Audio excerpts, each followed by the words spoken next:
모든 것이 주님의 은혜임을 고백하는 저희 모든 성도님 되시기를 주의 이름으로 간절히 축원합니다. 오늘 말씀은 아마 다 같이 한번 암송하셔도 가능하지 않을까 싶습니다. 긍휼히 여기는 자는 복이 있나니 그들이 긍휼히 여김을 받을 것이며, 이렇게 동사 어조는 조금 어렵지만 내용은 다 아시지 않습니까? 조금 말이 다르더라도 한번 여러분 머릿속으로 마음속으로 한번 암송해 보시면 좋을 것 같아요. 긍휼히 여기는 자는 복이 있나니 그들이 긍휼히 여김을 받을 것입니다. 오늘의 말씀의 주제는 이제 긍휼인데요. 여러분, 긍휼히 여기는 자가 이제 복이 있다라고 이야기하고 있는데, 이 복이라 하면 하늘의 은총을 받았다라고 말할 수 있거든요. 여러분, 왜 긍휼히 여기는 사람이 하늘의 은총을 받았을까요? 왜 복이 있다라고 말씀하실까요? 그것은 다름 아니라 다른 사람을 긍휼히 여기는 것, 이 긍휼이 하나님을 닮은 자의 태도이기 때문에 그러합니다. 그러니까 하나님의 여러 많은 성품들 중에 이 긍휼히 여기시는 성품이 있으신데, 여러분 그 하나님의 성품을 우리가 닮아가는 것, 여러분 그것보다 더 복된 삶, 그것보다 더 하늘의 은총을 받아 누리는 삶이 어디 있겠습니까? 그래서 긍휼히 여기는 자가 복이 있다, 하늘의 은총을 받았다, 이제 이렇게 이야기하는 거죠. 하나님의 성품이다라는 겁니다. 예레미야 예언자가 이제 예레미야서 3장 12절을 보게 되면 하나님께서 직접 예레미야에게 그렇게 말씀하셨습니다. 나는 긍휼이 많은 하나님이다. 하나님이 직접 당신 입으로 예레미야에게 말씀하셨다라는 거죠. 나는 긍휼이 많은 자다. 하나님께서 이렇게 말씀하시니까 이스라엘 백성들이요, 그 나라를 잃은 엄청난 재난 가운데서도 어떻게 기도하냐면요, 예레미야가 3장 22절 23절을 보게 되면 여호와의 인자와 긍휼이 무궁하심으로 우리가 진멸되지 아니함이니이다. 이것들이 아침마다 새로우니 주의 성실이 그도소이다라고 기도할 수 있었던 거죠. 하나님은 인자와 긍휼이 다함이 없는 분이십니다라고 기도할 수 있었다는 겁니다. 하나님께서 직접 그렇게 나는 긍휼이 많은 하나님이다라고 말씀하셨기 때문에 그러하다는 거죠. 여러분, 모세가 하나님에게 그런 요청을 드립니다. 하나님, 당신의 영광을 보여주십시오. 하나님의 그 어미하신, 우리가 감히 범접할 수 없는 그 영광을 나에게 보여주십시오. 그러면 내가 그것 힘 받아가지고 이 이스라엘 백성들을 이끌 수 있겠습니다라는 거죠. 그런데 여러분, 하나님께서 모세의 기도대로 당신의 영광을 보여주시겠다라고 말씀하시면서 그에게 나타나셔서 하나님에 대해서, 당신에 대해서 말씀하실 때 그렇게 말씀하시거든요. 여호와라 여호와라 여호와라 여호와라 자비롭고 은혜롭고 노하기를 더디하는 하나님이다. 인자와 진리가 무궁한 하나님이다. 인자를 천대까지 베풀고 악과 과실과 죄를 용서하는 하나님이다.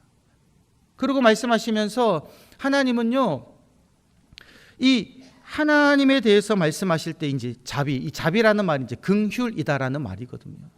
여러분, 영광을 보여달라고 이야기하는데 하나님은 무엇을 말씀하셨습니까? 여호와의 영광을 무엇을 통해 드러내 보이셨냐면요, 자비한 존재, 은혜 베푸는 존재, 인자를 천대까지 베푸는 이러한 긍휼의 모습으로 하나님의 영광을 보여주셨다라는 겁니다. 그래서 우리들은 하나님의 영광을 묵상할 때에 긍휼을 빼놓고 생각할 수가 없다라는 거죠. 그럼 여러분, 이 긍휼이 도대체 어떤 뜻일까? 오늘 한번 그 뜻을 한번 찬찬히 살펴보기를 원하는데요. 여러 가지 언어들을 한번 살펴봤습니다. 여러 가지 언어들을 살펴보는데, 첫 번째 이 신약의 본문에 있는 헬라어를 보게 되면 어떤 뜻이냐면, 어려운 처지에 있는 사람에게 마음이 쓰이는 것을 긍휼히 여긴다라고 이야기하는 거죠. 뭔가 필요한 사람, 도움이 필요한 사람, 굶주려 있는 사람, 어려운 처지에 있는 사람에게 내가 계속 신경이 쓰이는 상태, 마음이 가는 상태라는 겁니다. 생각이 난다라는 거죠. 뒤돌아서면 왠지 내가 가서 도와줘야 될 것 같은 이런 마음의 상태가 이제 긍휼이라고 이야기하고요. 라틴 말을 보게 되면 너무나 재미난 것은 뭐냐면 그 긍휼을 말하는 단어에 어떤 어원이 있냐면요, 심장이라는 뜻의 단어가 있습니다. 불쌍히 여기는 심장이라는 거죠. 그런 어려운 사람들을 바라볼 때 이 내 마음이 애간장이 타는 겁니다. 여러분, 심장이 뛰지 않으면 죽지 않습니까? 그런 마음을 다해 그 어려운 사람들을 향하는 그 마음이다라는 거죠. 국어사전을 보면 우리는 그렇게 이야기, 불쌍히 여겨가지고 돌보아 주는 것. 이게 긍휼히 여기는 것은 어떤 상태냐면 내 마음이 가서 그 마음이 간 결과 그 사람을 돌보아 준다라는 거죠. 이것이 이제 긍휼이다라는 겁니다. 마지막으로 히브리어를 보면요, 이 긍휼히 여기다라는 이 단어가 그 동사형의 명사 형태가 어떤 뜻이냐면요, 아마 여러분 들어보셨을 것 같아요. 자궁을 뜻하는 단어입니다. 여러분, 엄마가 태아를 자궁에 품지 않습니까? 이 엄마가 자궁에 태아를 품을 때 여러 가지 많은 불편함들이 생기지 않습니까? 몸도 불고 음식도 많이 먹어야 되고 영양분도 다 빠져나가는 어려움이 있지만, 그럼에도 불구하고 이 자궁 속에 태아를 품는 것, 여러분, 이것이 긍휼히 여기는 마음이다라는 거죠.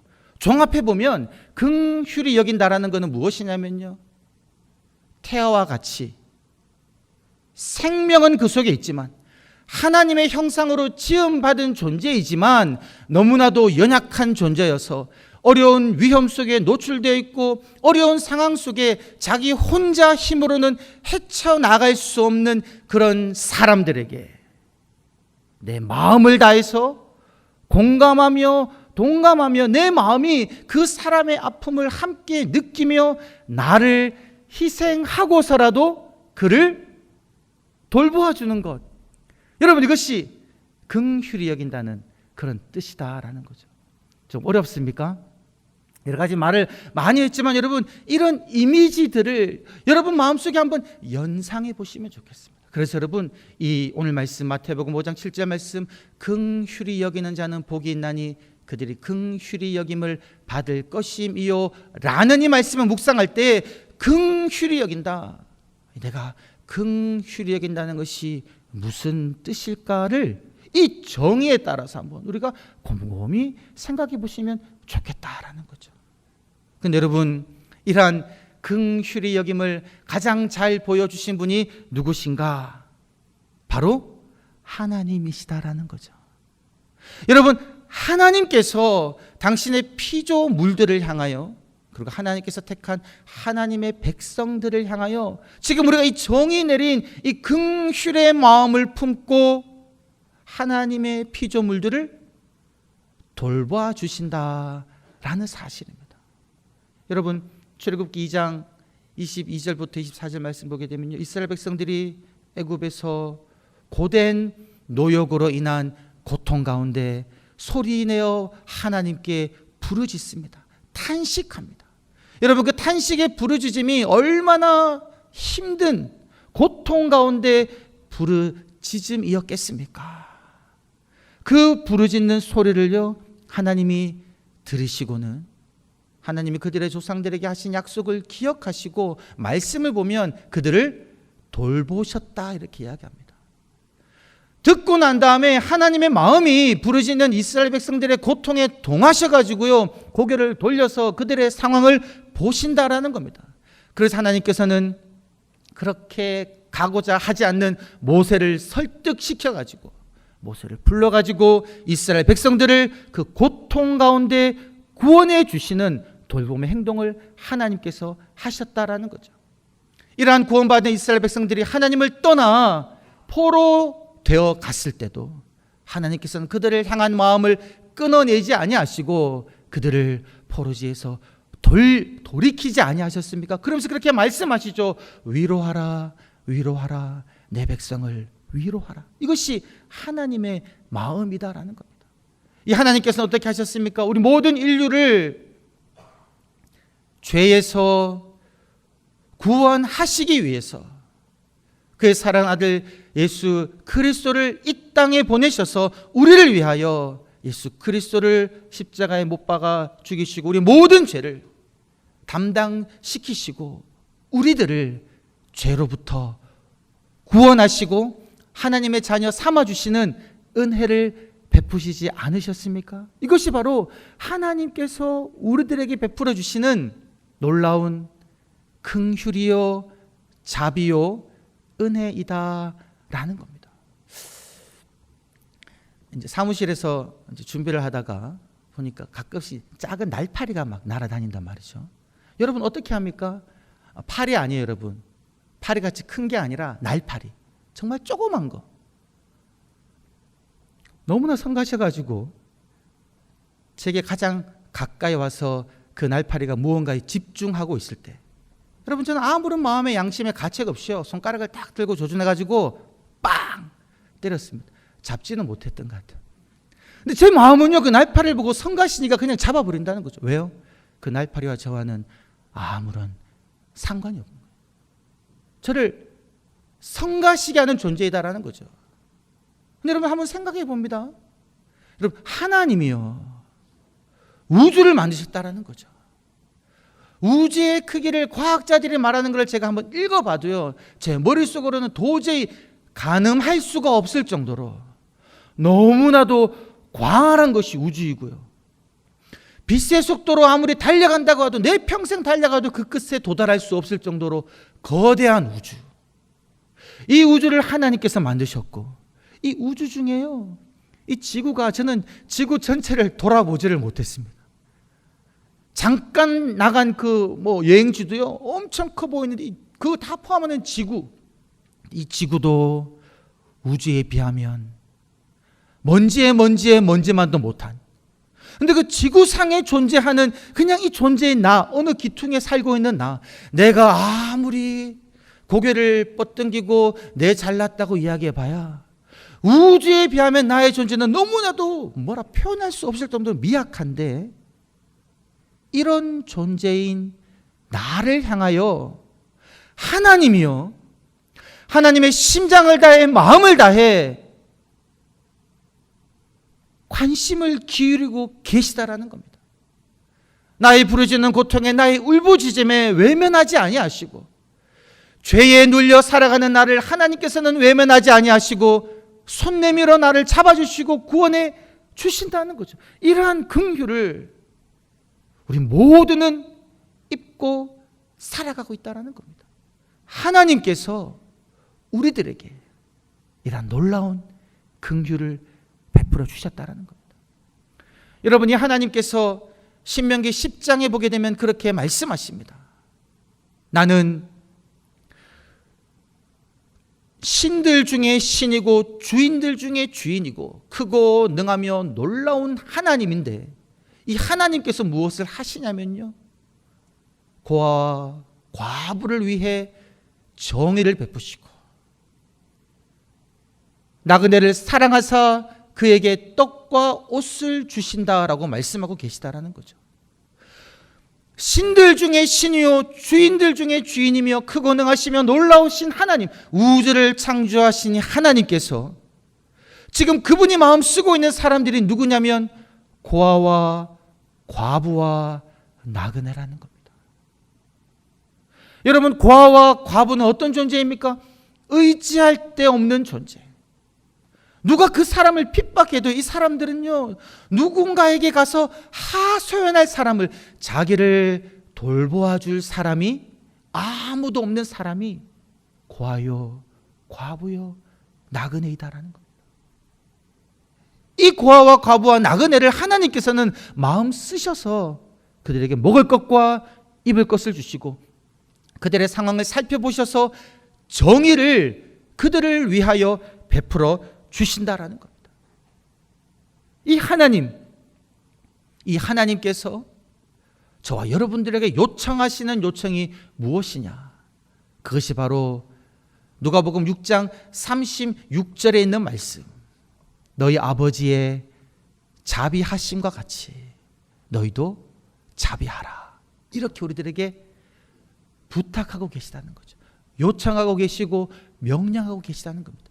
여러분, 여기서 자비라는 단어가요, 똑같은 말로 긍휼이라는 말로 번역할 수가 있습니다. 성경에 나타나는 자비와 긍휼은요, 서로 상용되는 언어입니다. 그래서 예수님께서 그들을 따르는 사람들에게 너희 아버지의 자비하심과 같이 너희도 자비하라라고 말씀하실 때는 동일하게 너희 하나님이 긍휼하심, 긍휼을 베푸시는 것처럼 너희 하나님이 고아와 과부와 나그네를 향하여 세상에 소외된 자를 향하여 죄인들을 향하여 그들에게 긍휼을 베푸시는 것처럼 너희도 긍휼을 베풀라. 이렇게 이제 말씀하고 계시다라는 거죠. 그래서 여러분, 이번 한 주 우리 한 절 외침이 이제 그런 내용입니다. 나를 긍휼히 여기시는 하나님의 마음으로 상대방을 긍휼히 여기겠습니다. 이 결단을 우리가 오늘 하자는 거죠. 나를 긍휼히 여기시는 하나님의 그 마음으로 상대방을 긍휼히 여기겠습니다. 조금 길죠? 한번 가슴에 손을 얹고 주보 뒷면을 보시면서 다 같이 한번 외쳐보시겠습니다. 시작. 나를 긍휼히 여기시는 하나님의 마음으로 상대방을 긍휼히 여기겠습니다. 아멘. 여러분, 우리가 상대방을 긍휼히 여기려면 먼저 필요한 것이 무엇이냐면 내가 하나님으로부터 어떤 긍휼히 여기심을 받았는가, 이거를요 깊이 깨달아 알아야 된다는 거죠. 오늘 우리 찬양대가 찬양할 때 모든 것이 주님의 은혜라, 지나온 삶 돌아보니 하나님의 은혜다, 나의 공로가 아니라 하나님의 은혜다. 이 은혜라는 단어를 이 긍휼이라는 말로 바꿔 충분히 생각할 수 있는 거죠. 내 지나온 삶을 돌아보니까 모든 것이 나에게 베풀어 주신 하나님의 긍휼이다라는 거죠. 여러분, 이러한 이 내가 받은 긍휼에 대한 감사의 고백이 먼저 있어야 된다라는 거죠. 헨리 나우엘이라는 분이 있는데요. 9월 달에 저희가 이제 교회에서 하는 한 달 한 책이 이 영원한 안식이라는 안식의 여정이라는 책인데, 이 책이 이제 헨리 나우엘이 쓴 책입니다. 그의 생애 마지막 1년 동안 기록한 일기책인데요. 이 헨리 나우엔이 어떤 분이냐면요, 이분은 여러분들께서도 들어보셨겠지만 이제 하버드 대학교에서 영성을 가르치는 신학 교수님이셨고요, 아주 유명한 분이십니다. 근데 그분이 하버드 대학에서 가르치다가 모든 것을 내려놓고요, 캐나다에 있는 그 라르시 데이브레이크라는 공동체에 가셔가지고 장애인들이 함께 사는 공동체인데 그곳에 가셔가지고 봉사를 하며 돌보며 평생을 보내는 거죠. 근데 그가 이 데이브레이크에 처음 갔을 때 그에게 맡겨진 일이 무엇이냐면요, 여러 가지 많은 장애를 가지고 있는 아담이라는 사람을 돌보는 역할이었습니다. 근데 처음에 그런 어려움이 있었다는 거죠. 이분이 어떤 장애가 있냐면 의사소통이 되지 않는다는 거예요. 눈짓으로만 의사소통이 되는 분이기 때문에 이 헨리 나우엔은요, 참 사람과 대화하는 것을 좋아하고 말하는 것을 좋아해서 그 대화를 통해서 어떤 사람을 돌보는 데 익숙한 사람인데, 의사소통이 될 것 같지 않은 아담을 돌보게 되니까 왜 내가 이 일을 맡았을까? 처음에는 힘들었다라고 그래요. 근데 이분이 이 아담이란 그 장애인을 돌보는 가운데 진정한 사귐과 진정한 교제를 경험하게 되었다는 겁니다. 그러면서 내가 그 사람을 돌보는 것 같았지만 결국 위로받고 돌봄을 받는 것은 나였구나. 이것이 어떤 깨달음입니까? 긍휼히 여기는 자가 복이 있나니 그들이 긍휼히 여김을 받을 것이다. 내가 누군가를, 이 헨리 나우엔이 아담이라는 사람을 긍휼히 여김으로 마음 다해 돌보아 줄 때 그 자신이 위로함을 받고 돌봄을 받고 긍휼히 여김을 받았다라는 겁니다. 그러면서 그렇게까지 고백해요. 내가 평생 가르치고 글을 쓰고 독서하고 상담하고 경청하는 일을 해왔었는데 그 모든 일을 하고 난 다음에 내 생의 마지막에 이 사람을 돌보면서 느낀 것은 무엇이냐면, 그리스도인은 다른 사람들을 돌봄으로 인해서 예수 그리스도의 장성한 분량이 충만한 데까지 이를 수 있다는 것을 경험하게 했다는 겁니다. 내가 예수를 어떻게 닮아갈 수 있을까? 예수를 닮아가는 일은 다름 아니라 상대방을 돌봄으로, 상대방을 긍휼히 여김으로 예수 그리스도를 닮아갈 수 있었다라고 고백한다는 겁니다. 무엇보다도요, 가르치고 설교하고 상담하고 경청하고 책을 쓰고 독서한 그런 많은 영성적인 행동들보다 더 앞서서 내가 누군가를 돌보고 긍휼히 여기는 삶을 살아갔을 때에 자신이 정말 진정 예수 그리스도를 닮아감을 느꼈다라는 겁니다. 그래서 그렇게 이야기합니다. 복음은 우리들을 긍휼의 삶으로 인도한다, 이렇게 이야기하고 있다는 거죠. 여러분, 우리가 예수 그리스도를 믿는다면요, 이 복음을 받아들인 사람이라면, 복음을 가슴속에 품고 있는 사람은 어떤 삶을 향하게 되어 있냐면 돌봄의 삶, 긍휼을 베푸는 삶을 향하여 나아가게 된다라는 거예요. 왜요? 하나님이 긍휼의 하나님이기 때문에 그러하다는 겁니다. 저는 이번 주에 말씀을 들으면서 우리가 한 절 외침으로 나를 긍휼히 여기시는 하나님의 마음으로 상대방을 긍휼히 여기겠습니다라고 결단할 때 우리가 이런 기도를 드리길 원합니다. 하나님, 아버지 당신의 마음이 있는 곳에 나의 마음이 있기를 원합니다. 여러분, 이 찬양 가사거든요. 아버지 당신의 마음이 있는 곳에 나의 마음이 있기를 원해요. 이 뒤에 가사를 보면 그렇게 이야기합니다. 아버지 당신의 눈물이 고인 곳에 나의 눈물이 고이기를 원합니다. 아버지 당신이 바라보는 영혼에게 나의 두 눈이 향하기를 원합니다. 아버지 당신이 울고 있는 어두운 땅에 나의 두 발이 향하기를 원합니다. 나의 마음이 아버지의 마음 알아 내 모든 뜻 아버지의 뜻이 될 수 있기를. 나의 온몸이 아버지의 마음 알아 내 모든 삶 당신의 삶 되기를. 이 찬양 가사인데요, 여러분, 이것이 이번 한 주간 우리를 인도하는 기도가 되기를 원합니다. 아버지 당신의 마음이 있는 곳에 내 마음이 있기를 원합니다. 여러분, 우리의 마음은 어디에 있습니까? 우리는 무엇을 향해 눈물을 흘리며 우리의 두 눈은 무엇을 바라보고 있습니까? 하나님이 아파하는 그 영혼을 향해 하나님이 마음 쓰고 있는 그 고아와 과부와 나그네를 향하여 우리의 시선이 향하며 우리의 발이 향하며 우리가 눈물을 흘리며 우리의 마음이 향하고 있느냐라는 거죠. 하나님의 마음이 어디를 향했냐? 여러분, 하나님의 마음, 룻기를 보면요, 우리는 알 수 있습니다. 한 여인이 있었죠. 이 여인은 이방 여인이었습니다. 근데 유대인 남자와 결혼했죠. 결혼했는데 아이를 낳지 못했습니다. 남편도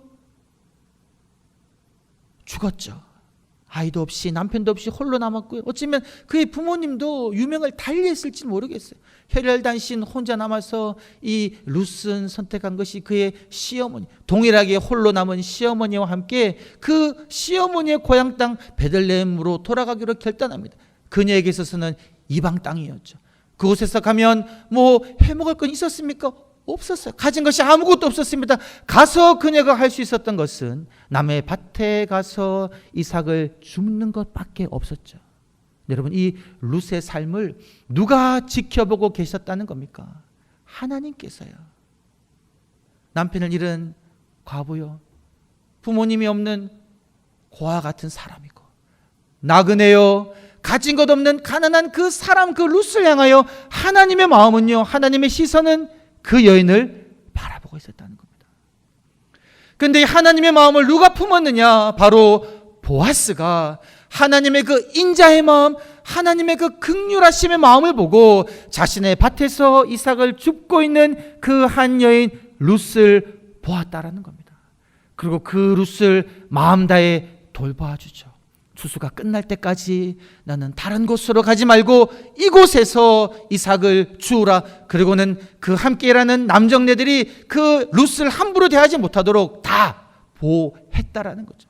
결국 여러분 말씀을 보게 되면 이 보아스는요, 룻과 결혼하며 가정을 이루고 그의 후사를 주는 그런 역할까지 한다는 겁니다. 이 모든 것을 성경은 무엇이라고 이야기하냐면 헤세드, 하나님의 인자요, 하나님의 긍휼의 마음이라고 이야기합니다. 여러분, 보아스가 룻을 향하여 긍휼히 여기는 마음으로 그녀를 돌보아 주었을 때 어떠한 일이 일어났습니까? 놀랍게도 룻과 보아스에게서 다윗이 태어났고요, 다윗에게서 우리의 구주 되신 예수 그리스도가 이 땅에 오셨다는 겁니다. 여러분, 우리가 누군가를 향하여 긍휼의 마음으로, 하나님의 긍휼의 마음으로 도움이 필요한 사람, 아파하는 사람, 애통하는 사람, 눈물 흘리는 사람, 삶에 도움이 필요한 그 사람을 향하여 우리가 그들을 돌보아 줄 때, 여러분, 우리의 그 긍휼히 여기는 그 행동을 통하여 하나님의 놀라운 구원의 역사가, 회복의 역사가 일어난다라는 사실을 우리들은 알 수 있다는 사실입니다. 사랑하는 성도 여러분, 하나님의 그 긍휼히 여기는 마음이 있는 곳에 우리의 마음도 있기를 간절히 소망합니다.